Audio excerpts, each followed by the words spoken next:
साथियों, ईरान के साथ जो सीज़फायर डिक्लेयर किया था यूएसए ने पाकिस्तान की मदद से, उसमें इजराइल की भूमिका तो हमें पहले से ही लग रही थी, संदेह हो रहा था उसमें काफ़ी।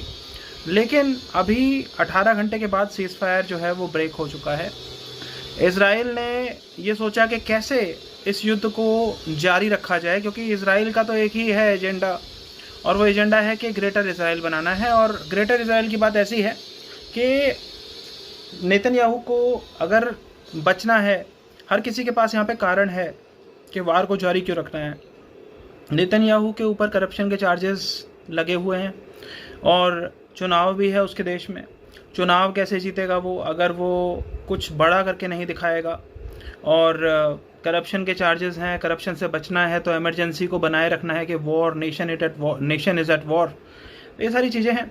और जहाँ पे ईरान के साथ हॉस्टिलिटीज़ को उसने कहा कि ठीक है ईरान के साथ नहीं करेंगे हम, लेकिन उसने फिर कहा कि भी लेबनान इसमें शामिल नहीं है, हम सदर्न लेबनान जो है हूतीज़ के ऊपर हम अटैक करेंगे। और सदर्न लेबनान को बफर जोन बनाने के नाम पे जो उसने अटैक करना था, तो उस तरह से उसने अटैक किया है। और 100 के आसपास सबसे बड़ा ये अटैक माना जा रहा है अब तक का लेबनान के ऊपर।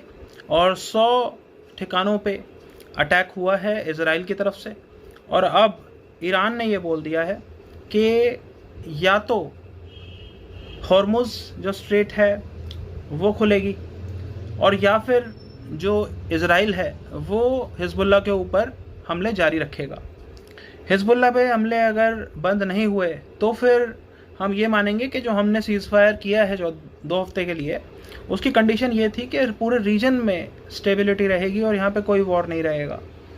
तो अगर इजराइल लेबनान के ऊपर हमला करता है तो इसको फिर ईरान सीज़फायर की वायलेशन मानेगा और इजराइल के ऊपर ईरान भी अटैक करेगा। वो बिल्कुल ये नहीं समझेगा कि यहाँ पे कोई 2 हफ्ते के लिए सीज़फायर हो रहा है।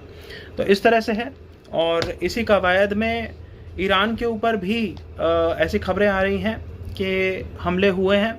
यूएई ने हमला किया है ईरान के ऊपर। मतलब यूएई जो है वो अपनी औकात से बढ़ के अब आगे बढ़ रहा है, क्योंकि बात वही है कि इजराइल और यूएई के बीच में, आपको पता है यूएई की इन्वेस्टमेंट है इजराइल में, तो यूएई करे तो क्या करे।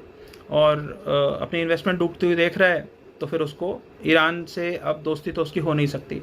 और बदले में ईरान ने भी फिर यूएई समेत ऐसी खबरें आ रही हैं कि सऊदी अरेबिया, और पता चल रहा है कि और भी जो हैं गल्फ़ कोऑपरेशन काउंसिल की कंट्रीज़, उन पे ईरान भी अब हमला कर रहा है। और ईरान ने साफ कह दिया है यूएसए को कि या तो इजराइल रुके और नहीं तो कोई सीज़फायर नहीं हुआ है, युद्ध जारी है। और यहाँ पे अब ये देखना होगा कि डोनाल्ड ट्रंप का क्या रुख रहता है।